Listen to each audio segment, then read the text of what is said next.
NEET মামলায় প্রশ্নপত্র ফাঁস হয়েছে একথা মেনে নিল সুপ্রিম কোর্ট। সুবিধাভোগী প্রার্থীদের চিহ্নিত করা না গেলে পুনরায় পরীক্ষার প্রয়োজন রয়েছে। এই আশঙ্কার মধ্যে নিট মামলার পরবর্তী শুনানির দিন বৃহস্পতিবার ধার্য করল সুপ্রিম কোর্ট। নিট ইউজি মামলায় প্রশ্নপত্র ফাঁস হয়েছে এই কথা মেনে নিল সুপ্রিম কোর্ট। ইতিমধ্যেই নিট ইউজি সংক্রান্ত যাবতীয় মামলাকে একত্রিত করা হয়েছে।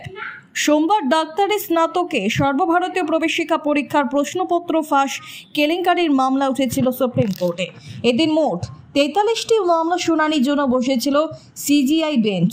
নিট মামলা 24 লক্ষ ছেলে মেয়েদের ভবিষ্যতের কথা চিন্তা করে মামলাটি গম্ভীরতার সাথে নিয়ে শুনানি করতে গিয়ে প্রথমে প্রশ্নপত্র ফাঁস হওয়ার ঘটনা মেনে নিয়ে এর মধ্যে কতজন সুবিধাভোগী রয়েছে তা চিহ্নিতকরণ করার জন্য এনটিএ-কে নির্দেশ দিয়েছে সুপ্রিম কোর্ট।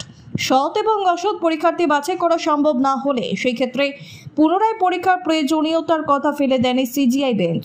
প্রধান বিচারপতি ডিওয়াই চন্দ্রচূড়ের নেতৃত্বে 3 সদস্যের বেঞ্চ সোমবার প্রথমে প্রশ্নপত্রকে তৈরি করে, কখন বানানো হয় এবং কিভাবে বিভিন্ন স্থানে প্রদান করা হয় তার বিভিন্ন বিষয় জানতে চাওয়া হয়। বিভিন্ন স্থানে কি অনলাইনের মাধ্যমে প্রশ্নপত্র দেওয়া হয়েছে না অন্যভাবে দেওয়া হয়েছে এবং প্রশ্নপত্র কত সময় আগে লিক হয়েছে এবং কতজন এর সুবিধা পেয়েছেন সেই সমস্ত বিষয় বুধবারের মধ্যে জমা দেওয়ার কথা বলা হয়েছে। তারপরেই অর্থাৎ আগামী বৃহস্পতিবারের পরবর্তী শুনানির দিন ধার্য করেছে সুপ্রিম কোর্টের CGI bench. Today, our petition was argued by learned senior advocate Mr. Sanjay Hegde on our behalf, and on the basis of our petition, the Supreme Court has raised some questions which has to be answered by the NTA and Union government.